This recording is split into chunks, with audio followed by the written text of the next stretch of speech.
Bradesco. Entre nós, você vem primeiro. Olá, boa noite. Boa noite. O mundo acompanha com apreensão o novo conflito, agora entre Israel e Irã. Por volta das 3 da manhã desta sexta-feira, Israel lançou um ataque com mísseis e drones contra alvos militares iranianos. A operação teve como objetivo impedir que o Irã produza armas nucleares. Olha, pelo menos 6 chefes militares iranianos foram mortos. Em resposta, o Irã atacou Israel com mais de 150 mísseis e drones, que foram, na sua maioria, interceptados pelo sistema de defesa israelense, como mostram agora os nossos correspondentes em Tel Aviv, Vitor Larregina, Ricardo Volokita e Tamara Schipper. Primeiro veio o alerta. 9h10 no horário de Israel. Pela primeira vez, as sirenes tocam na iminência de um ataque de mísseis. Em seguida, os bombardeios.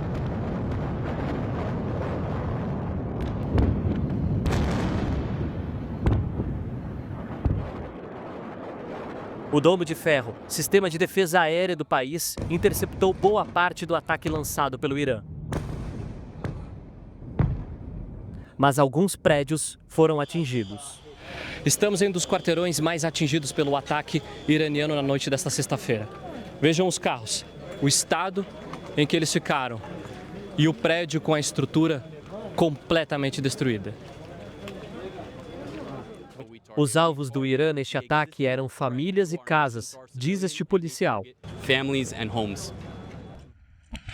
Mais cedo, o Irã usou drones para atacar. Jatos israelenses foram usados para interceptar o ataque. O país está em alerta máximo e as ruas ficaram vazias. O Muro das Lamentações não recebeu visitantes. Nos hospitais, pacientes foram transferidos para abrigos seguros. O país está em estado de alerta. Aqui em Tel Aviv, autoridades disseram para a população ficar próxima de abrigos antibomba como esse. Estamos em um bunker público, uma estrutura subterrânea que conta com chuveiros, colchões. A indicação é que as pessoas procurem ambientes como esse. Durante a madrugada, Israel lançou um grande ataque e eliminou comandantes iranianos. Entre eles, o chefe de gabinete das Forças Armadas e o chefe da Guarda Revolucionária. O programa nuclear iraniano foi atingido. 2 dos principais cientistas nucleares do país foram mortos e a usina Natanz, ao sul de Teherã, foi parcialmente destruída. Um centro de pesquisas nucleares e uma base de lançamento de mísseis também foram atingidos. O ataque à usina nuclear de Fordo foi interceptado pelas forças iranianas. Em outra ação, integrantes do Mossad, o serviço de inteligência israelense, montaram uma base de lançamento de drones dentro do território iraniano. O exército israelense disse que o Irã aumentou significativamente o programa nuclear e está próximo de ter um arsenal atômico. Uma guerra de grande escala entre os dois países preocupa principalmente pelo poderio militar do Irã, que tem 600 mil soldados. Israel possui 170 mil militares. O Irã tem mais de 3 mil mísseis balísticos. Israel não divulga oficialmente, mas conta com ogivas nucleares e mais de 340 aeronaves contra 320 do Irã. Em um dos vários pronunciamentos ao longo do dia, o primeiro-ministro Benjamin Netanyahu disse que Israel está em um ponto decisivo e que a operação vai durar o tempo que for necessário. Presidente americano diz que Irã deve aceitar acordo nuclear antes que seja tarde demais. Líderes mundiais pedem calma para evitar aumento da violência no Oriente Médio. Aqui no Brasil, ex-ministro Gilson Machado é preso por ordem de Alexandre de Moraes, do Supremo. Já Mauro Cid, ex-ajudante de ordens de Bolsonaro, é alvo de busca da Polícia Federal por tentativa de fuga. Número de analfabetos cai. Mesmo assim, mais de 9 milhões de brasileiros ainda não sabem ler nem escrever.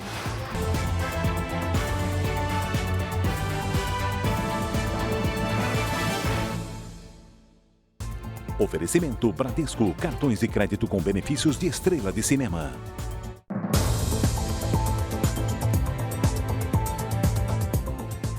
Criminosos fingem ser prestadores de serviço numa plataforma na internet para aplicar golpes. Olha só o que aconteceu em São Paulo, por exemplo, com um empresário que decidiu contratar um profissional para resolver um problema simples ali na tubulação de casa.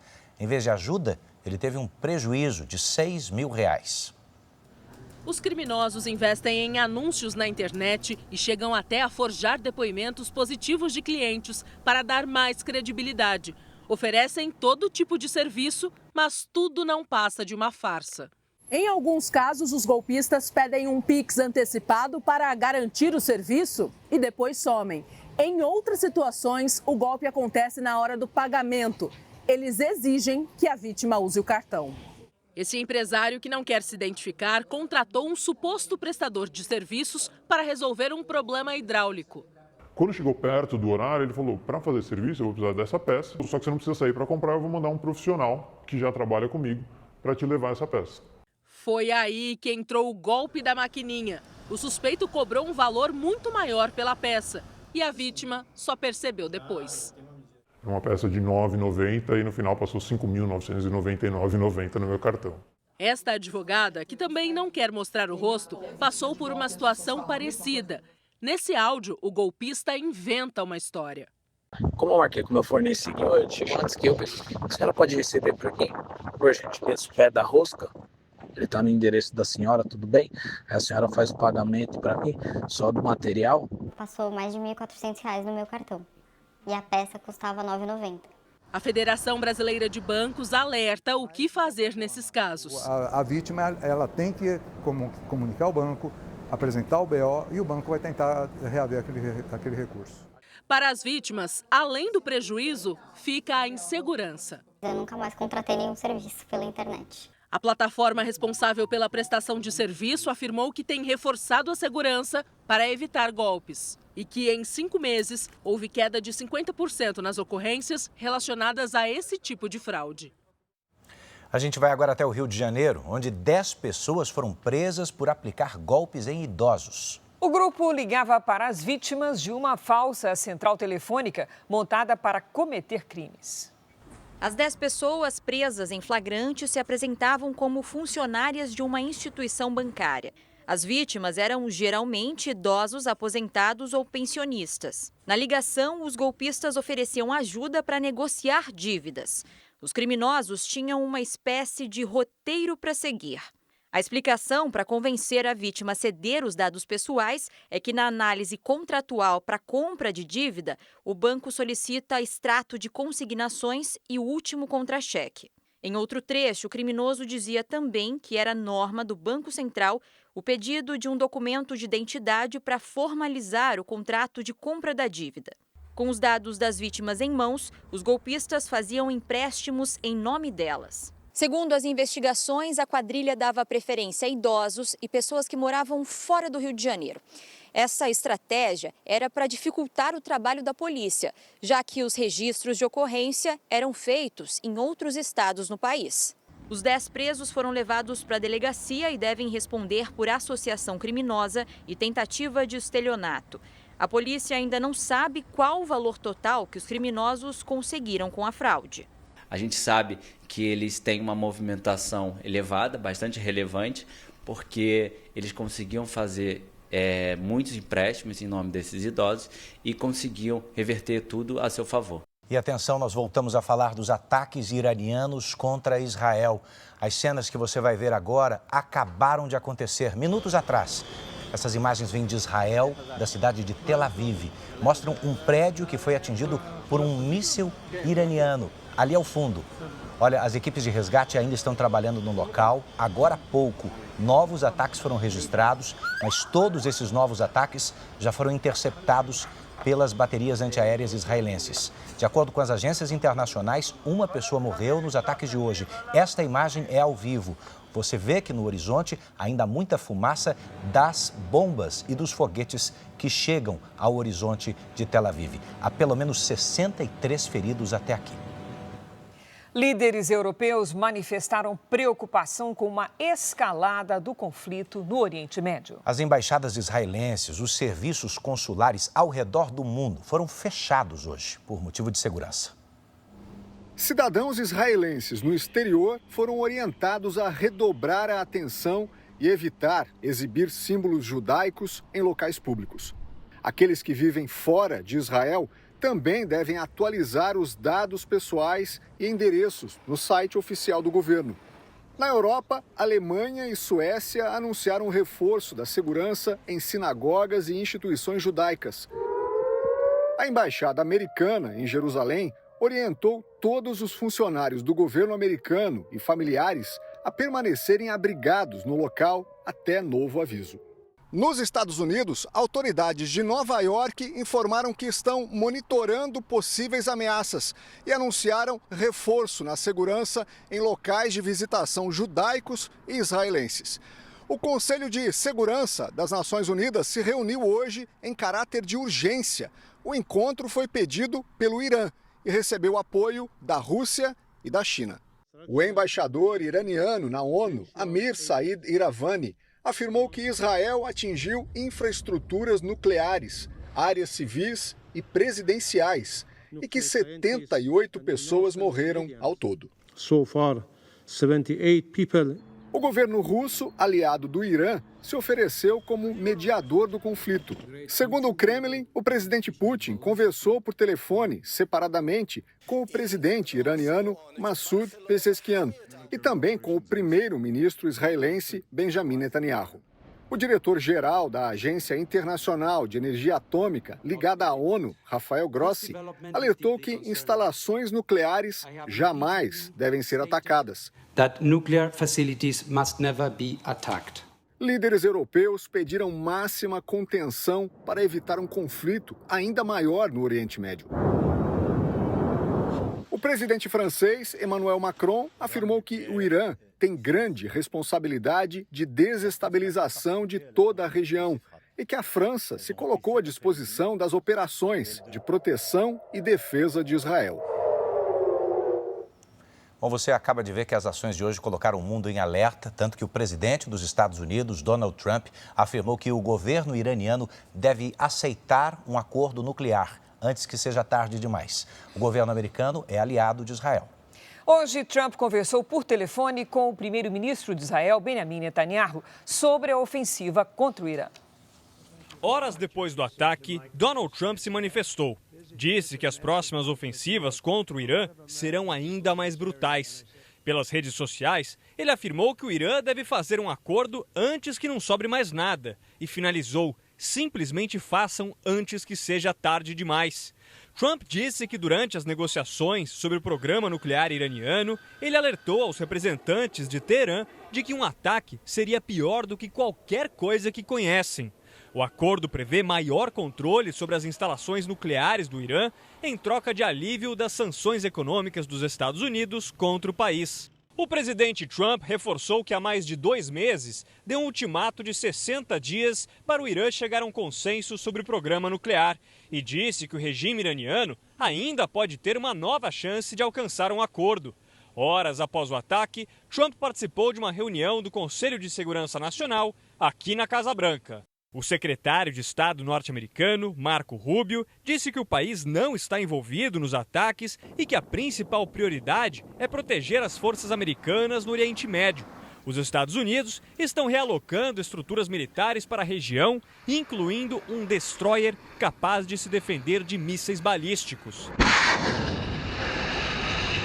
Na quarta-feira passada, Trump confirmou que havia decidido retirar funcionários americanos de países perto do Irã, porque, nas palavras dele, poderia ser um lugar perigoso. Daqui a pouco, autoridades brasileiras fogem para abrigo de defesa antiaérea durante ataque iraniano. E o Itamaraty recomenda evitar viagens para o Oriente Médio. A gente já vai te mostrar também que o número de analfabetos em 2024 foi o menor já registrado na história do país. E também, prefeitos brasileiros em visita a Israel se refugiam em abrigos durante ataques. Autoridades brasileiras que participaram de evento ficam presas em Israel e ainda não sabem quando voltam ao Brasil.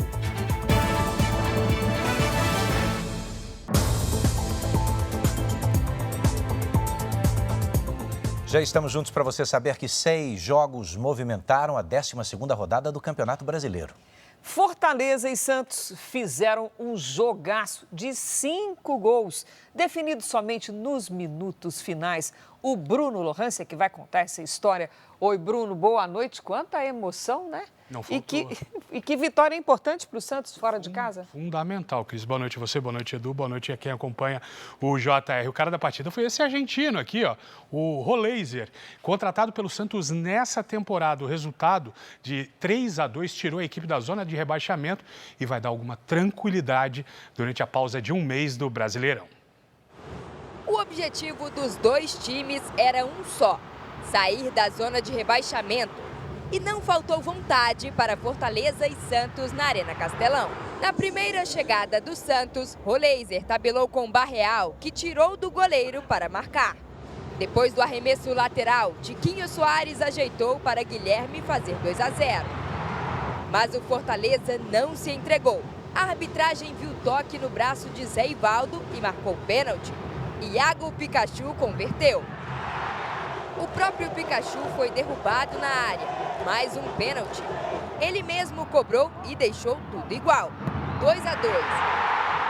Mas nos acréscimos, Roleiser bateu forte de fora da área. A bola tocou na trave e nas costas do goleiro João Ricardo.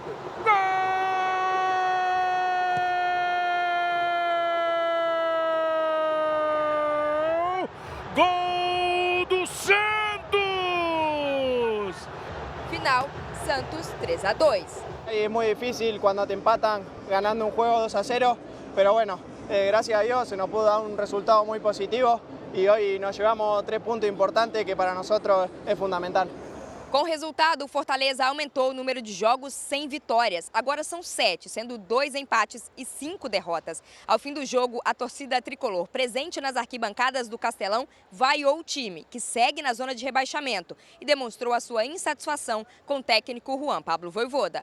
Eu confio, por mais que você critique e o torcedor também, eu confio em meus jogadores e que a solução está aí dentro do vestiário, porque confio neles. O Santos conquistou a 2ª vitória com o técnico Kleber Xavier e pode respirar aliviado fora da zona de rebaixamento do Brasileirão. Essa questão dessa vitória traz muito de volta o equilíbrio mental. Só em sair da zona a gente já cresce, e como grupo e como relação que a gente tem interna, né? Por isso eu quero valorizar todos. E a seguir, exame de drogas contradiz depoimento de amigo de empresário encontrado morto no autódromo de São Paulo.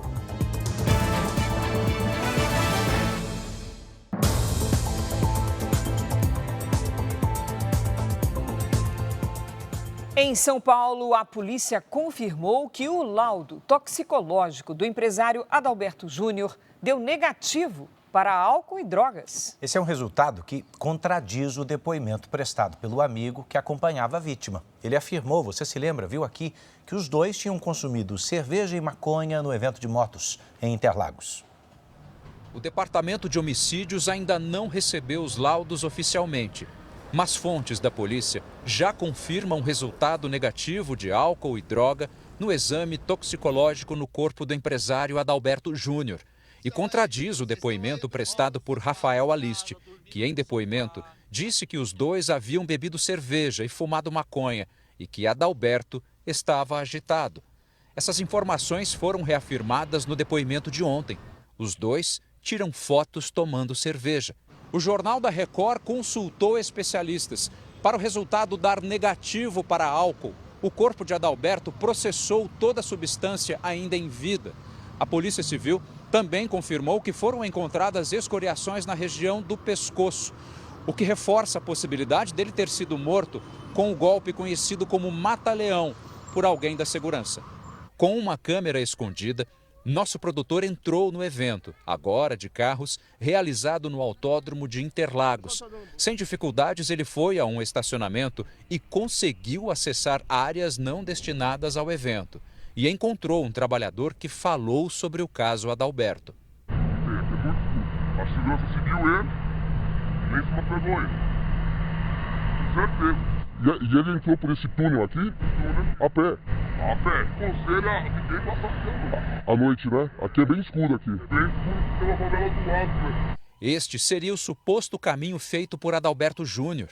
Para a investigação, o empresário tentou pegar um atalho por dentro do circuito para evitar um trajeto maior pela rua. Adalberto foi encontrado morto no buraco de uma obra. Ele estava sem calças e descalço, mas na jaqueta tinha os pertences como o celular e dinheiro. A câmera que estava no capacete também sumiu. Em Goiás, a polícia investiga um esquema ilegal de compra de armas. Na casa de um dos suspeitos foi encontrado um fuzil feito de ouro. A investigação da Polícia Federal começou depois que um homem foi preso em julho do ano passado, em Goiânia, transportando pistolas e 10 fuzis russos AK-47. Ele seguia para o Rio de Janeiro. As armas foram apreendidas e trancadas em um cofre da Polícia Federal. Nesse período em que estavam indisponíveis, elas apareceram no sistema de controle de compra e venda de armamentos da PF e do Exército. E foi assim que os investigadores levantaram a primeira prova do esquema de comércio ilegal de armamento. Eles não imaginavam que a gente ia identificar essas armas e por isso que eles tentaram fazer a movimentação no sistema para poder esquentar, né, o sistema entre estoque físico e estoque virtual. Houve buscas em endereços de empresas de revenda de armas e de transporte. Foram cumpridos 22 mandados em Goiás, São Paulo, Santa Catarina e Rio Grande do Sul. Na casa de um dos alvos foi encontrado um fuzil de ouro. Também chamou a atenção dos policiais a simplicidade de alguns imóveis, o que seria um indicativo do uso de laranjas. De acordo com a polícia, as armas desviadas pelo grupo abastecem facções criminosas de todo o Brasil. Agora, uma notícia boa de uma vitória que ainda falta ganhar. O número de pessoas que não sabem ler nem escrever caiu no Brasil. Segundo o IBGE, a informação é a seguinte: a taxa de analfabetismo ficou em 5,3% no ano passado. E esse é o menor índice da série histórica. Lieusa nasceu no interior da Bahia e, por falta de oportunidade, só conseguiu estudar até o 4º ano do ensino fundamental, o antigo primário. Antes eu não sabia pegar ônibus, agora eu já sei ler placa de ônibus, ler nome de rua, essas coisas eu já consigo ler. A diarista de 49 anos passou a ter aulas particulares de uma vizinha e já encara a vida de outra forma. Tempo de se alegrar. Eu tenho um sonho de fazer curso de cabeleireira, tem que saber, né? Ler e escrever direitinho, tenho vontade de tirar uma habilitação também. A taxa de analfabetismo vem caindo e chegou a 5,3% em 2024, o menor índice da série histórica iniciada em 2016. Ainda assim, mais de 9 milhões de pessoas ainda são analfabetas. Mais da metade tem acima de 60 anos. É um legado da história do Brasil que ainda estamos carregando. Mas quando excluímos essas pessoas, a taxa de analfabetismo ela é bem menor. Os mais jovens passaram a ter uma maior frequência escolar. A gente vem melhorando, mas a gente precisa avançar muito mais para garantir que quem esteja hoje em idade escolar esteja na escola e esteja sendo alfabetizado. A média de escolaridade da população com 25 anos ou mais no Brasil subiu para 10 anos de estudo, o maior nível já registrado. Apesar do avanço, o país ainda está longe de erradicar o analfabetismo, uma meta que, segundo o Plano Nacional de Educação, deveria ter sido alcançada no ano passado. Neste Centro de Educação de Jovens e Adultos em São Paulo, professores ensinam quem não teve chance de estudar. Ter conhecimento das coisas, né? Que até aí eu não tinha, mas eu vou aprender, vou chegar lá. Muitos, pela primeira vez, têm oportunidade, através da escola, a irem ao museu, ao teatro, ao cinema. Tudo isso é aprendizado, tudo isso faz parte do conhecimento e da educação de jovens e adultos. O ex-ministro Gilson Machado foi preso hoje pela Polícia Federal. Ele é suspeito de tentar um passaporte português para Mauro Cid, ex-ajudante de ordens de Jair Bolsonaro.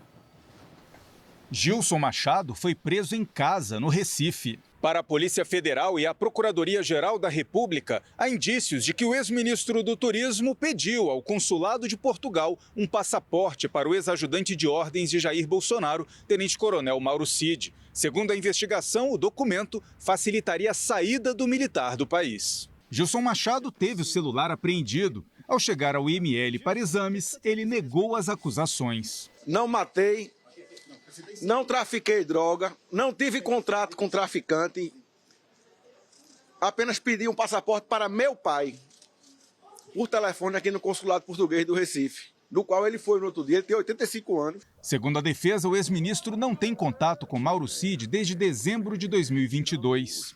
Sem dizer o motivo e a necessidade dessa prisão. O que houve de fundamentação que legitimasse essa prisão. Gilson Machado também foi presidente da Embratur, mas ficou conhecido como ministro sanfoneiro do governo Bolsonaro. Ele foi levado para um presídio em Abreu e Lima, na região metropolitana do Recife. O tenente-coronel Mauro Cid também foi alvo da ação autorizada pelo ministro Alexandre de Moraes, do Supremo Tribunal Federal. A Polícia Federal cumpriu um mandado de busca e apreensão na casa dele, em Brasília. Em fevereiro deste ano, a defesa de Mauro Cid informou ao STF que ele deu entrada no pedido de cidadania portuguesa em janeiro de 2023. A família dele mudou para os Estados Unidos no final do ano passado. De acordo com a defesa, o ex-ajudante de ordens negou à Polícia Federal que tivesse intenção de fugir do Brasil e que também não pediu ajuda a Gilson Machado para a emissão de um passaporte português. Mauro Cid foi liberado e teve mantido o acordo de delação premiada sobre a suposta tentativa de golpe de Estado. A Embaixada de Portugal no Brasil e o Consulado Português no Recife não se manifestaram sobre o caso. A gente volta a falar sobre a escalada de tensão entre Israel e o Irã. O Ministério das Relações Exteriores estuda uma forma de trazer os brasileiros que estão nesse instante na região do conflito, incluindo uma delegação de políticos, que viajou para Israel a convite da embaixada do país. O espaço aéreo de Israel está fechado para voos comerciais. O vereador Flávio Vale, do Rio de Janeiro, enfrentou momentos de tensão na região metropolitana de Tel Aviv. Ele registrou a interceptação de mísseis e foguetes iranianos pelos sistemas de defesa de Israel. Meu Deus do céu. Eu acho que o principal temor aqui não é o ataque, é sobre o futuro, sobre os próximos dias. Todos foram orientados a procurar abrigo no subsolo dos hotéis durante os ataques. O Itamaraty ainda não sabe quantos brasileiros estão na região do conflito. Delegações com prefeitos, vice-prefeitos e secretários municipais e estaduais foram a Tel Aviv e Jerusalém conhecer tecnologias israelenses. Há políticos de Rondônia, Goiás, Mato Grosso do Sul, Rio de Janeiro e Distrito Federal. A gente aguarda uma resposta, um caminho que viabilize o nosso retorno para o Brasil. O grupo recebeu a informação do governo de Israel que o embarque será autorizado assim que o espaço aéreo for reaberto, mas por enquanto não há uma previsão. Por aqui, autoridades brasileiras também se mobilizam para trazer as delegações de volta. Estou aqui fazendo gestões junto ao Itamaraty, a fim de que possa disponibilizar uma aeronave da FAB para repatriar esses brasileiros que lá estão. O presidente da Câmara dos Deputados, Hugo Mota, disse que está atento para garantir a segurança e o retorno de todos. O Ministério das Relações Exteriores informou que todos os membros das delegações estão em locais seguros, com acesso a áreas protegidas. E o Itamaraty emitiu ainda um alerta recomendando que brasileiros não viajem a Israel, Jordânia, Iraque, Irã, Líbano, Palestina e Síria. A embaixada de Israel em Brasília segue fechada.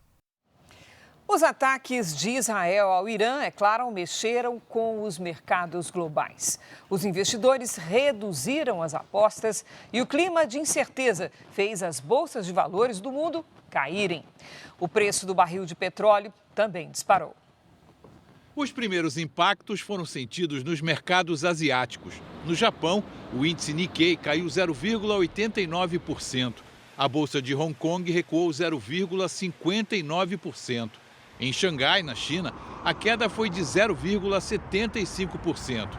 O índice Dow Jones da Bolsa de Nova York também sofreu queda de 1,79%. A Nasdaq, bolsa de tecnologia, recuou 1,29%. Na Europa, a Euronext que opera em 7 países, registrou queda de 0,87%. Aqui no Brasil, a Bolsa de São Paulo encerrou as operações em queda de 0,43%, enquanto o dólar se manteve estável, cotado a R$ 5,54. Um especialista em direito internacional com quem o Jornal da Record conversou avalia que a queda global das bolsas de valores não é uma boa notícia para o Brasil. Isso porque, segundo ele, em tempos de incerteza e apreensão, a tendência do mercado internacional é se afastar das economias emergentes.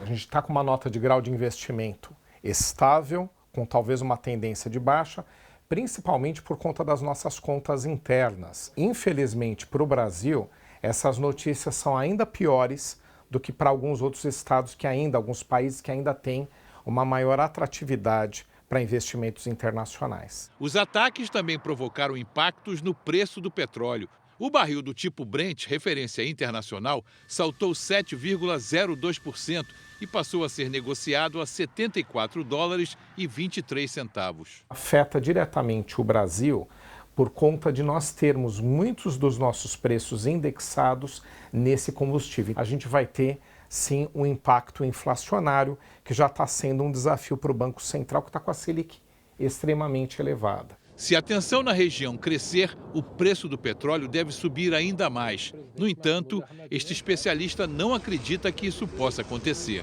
Se efetivamente o governo israelense quisesse afetar economicamente o Irã, já teria atacado nessa primeira noite. Não atacou, eu acredito, até para não prejudicar o próprio governo americano, para o governo do presidente Trump, que é o maior aliado de Israel. Mudando de assunto, me conta, o frio passou por aí? A cidade de Campos do Jordão, interior de São Paulo, bateu recorde de frio no ano até aqui. O município mais alto do país registrou temperatura mínima de quase 1 grau. Olha o cenário, o frio veio acompanhado de geada. A vegetação amanheceu sob uma fina camada de gelo. Até os carros, como você vai ver, ficaram cobertos nessa sexta-feira. Se você está fazendo planos para o final de semana, segura um pouquinho aí, porque a Giovana Rizardo já está aqui com a gente para dar alguns destaques sobre o tempo. Oi, Giovana, boa noite. O que é que vem por aí?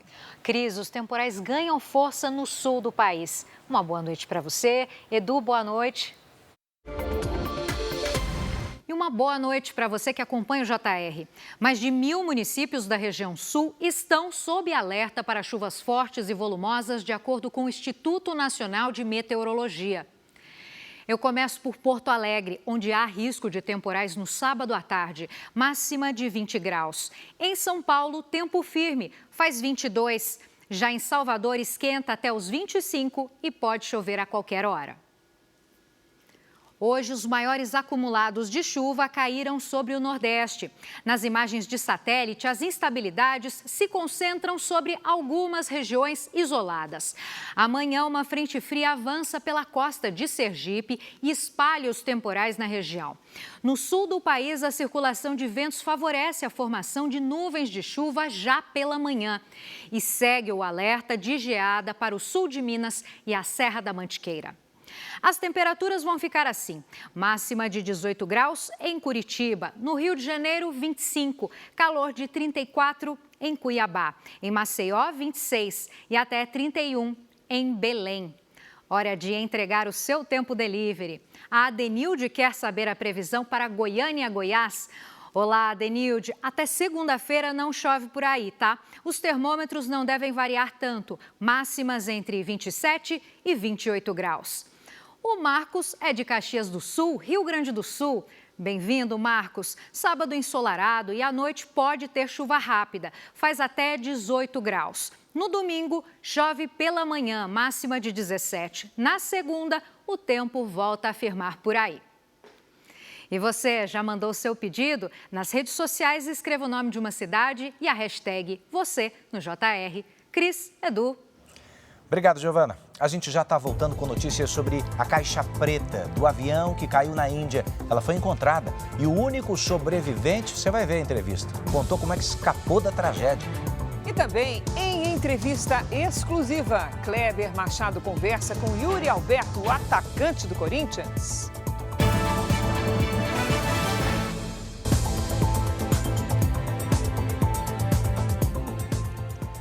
O único sobrevivente do acidente aéreo na Índia contou como conseguiu se salvar dessa tragédia. Hoje, equipes de busca encontraram uma das caixas pretas da aeronave, passo fundamental para elucidar o problema. O número de mortos subiu para 265, 24 deles em terra. A Índia amanheceu de luto. Um voo que tinha Londres como destino caiu ontem, instantes após a decolagem, em Ahmedabad. 241 pessoas, entre passageiros e tripulantes, morreram.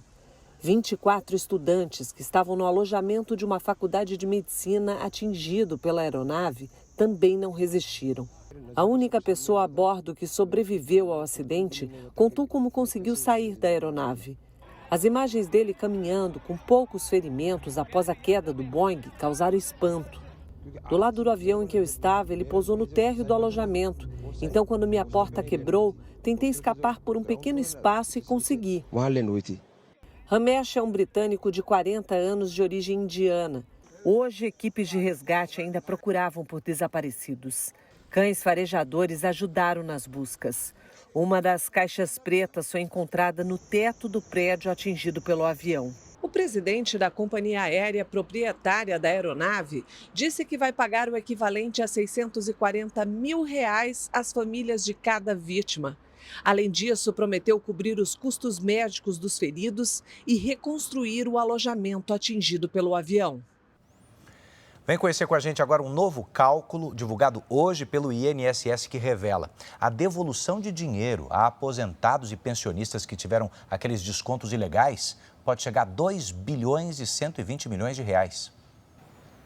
Logo cedo, Dona Elizabeth, de 83 anos, esperava a abertura da agência dos Correios em São Paulo para descobrir se teve descontos na aposentadoria. Vim saber se os ladrões estavam roubando a mim também, como a todos, né? O atendimento presencial para possíveis vítimas das fraudes é feito em 5.030 agências dos Correios em todo o país. Vai ser identificado se houve o débito não autorizado ou não. No caso de constatar o débito, o aposentado ou aposentada, nesse mesmo momento ele já pode fazer a contestação. Já são 2 semanas de atendimento nos Correios, com 488 mil contestações de pessoas que não autorizaram descontos. Também é possível fazer a consulta pelo aplicativo ou pelo site Meu INSS. O Instituto já registrou mais de 3 milhões de contestações contra 43 entidades por cobranças indevidas. Em 512 mil casos, as associações responderam ter provas de que os descontos foram autorizados. A gente intima efetivamente as instituições para que elas ou juntem a documentação comprovando que aquele vínculo, aquele desconto era verdadeiro, ou reconhecer e fazer o pagamento. O presidente do INSS divulgou hoje uma nova estimativa dos valores que devem ser devolvidos a aposentados e pensionistas que sofreram cobranças ilegais. Com base nas contestações registradas até agora, o ressarcimento pode chegar a 2 bilhões e 120 milhões de reais. Seu Luiz, de 70 anos, soube hoje que teve um desconto no benefício e espera receber tudo de volta. Ela falou para mim que tem uma associação. Não pedi nada, não sei de nada. Devolva meu dinheiro. Trabalhei tanto. O presidente Lula participou hoje da Cúpula Brasil-Caribe em Brasília. O encontro no Palácio do Itamaraty reuniu representantes de 12 países. O objetivo é ampliar o diálogo e a cooperação entre o Brasil e países do Caribe, especialmente em questões como o combate à fome e as mudanças climáticas. Lula pediu uma ação efetiva da Organização das Nações Unidas no Haiti. O país caribenho enfrenta instabilidade política e socioeconômica. É preciso que a comunidade internacional se engaje em prol de um plano nacional de desenvolvimento do país. O Brasil apoia que a ONU assuma parte do financiamento da missão multinacional de segurança ou a converta em uma operação de paz. Lula também destacou a importância da COP30, que vai ser realizada em novembro em Belém, no Pará. O presidente disse que os países em desenvolvimento precisam se unir para avançar na adaptação à mudança do clima e na compensação pela redução das emissões de gases poluentes. Pequenos estados insulares em desenvolvimento são particularmente vulneráveis aos efeitos do aquecimento global. Chegaremos em Belém unidos por uma transição justa e inclusiva. Seguiremos exigindo dos países ricos metas ambiciosas de redução das emissões e financiamento robusto para ações de mitigação, adaptação e compensação por perdas e danos. A Receita Federal apreendeu hoje mais de 1 tonelada de cocaína no porto do Rio de Janeiro. A droga estava escondida em sacas de café e tinha como destino a Alemanha. Ninguém foi preso.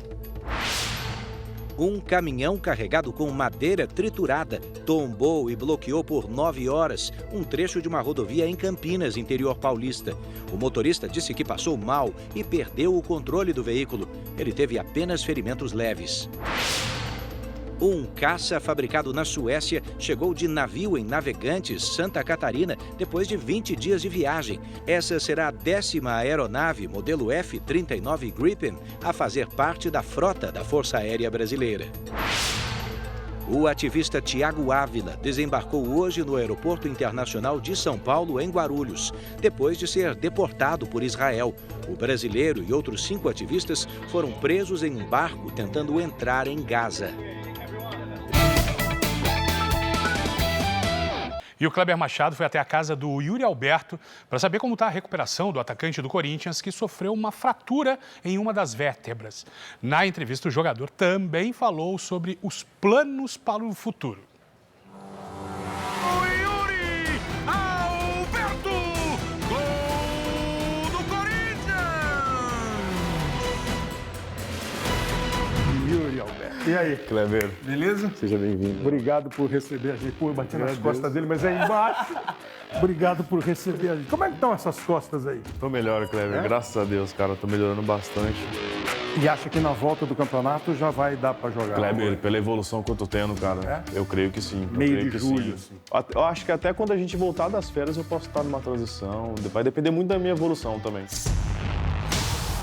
O Maurício Noriega diz que o seu melhor presente de Natal ano passado foi o Memphis Depay.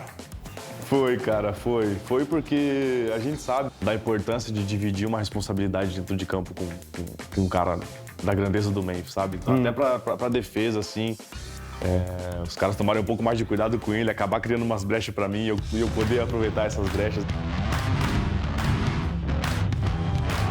O que vai pesar pra você ficar ou não ficar no Corinthians? Para eu sair daqui, eu acho que tem que ser uma parada bem conversada entre o meu staff, entre o clube, tem que ser uma coisa positiva para ambos os lados. Se tiver que escolher jogar num grande time europeu para jogar liga e tal, ou ser jogador da seleção brasileira, dá para escolher um ou outro?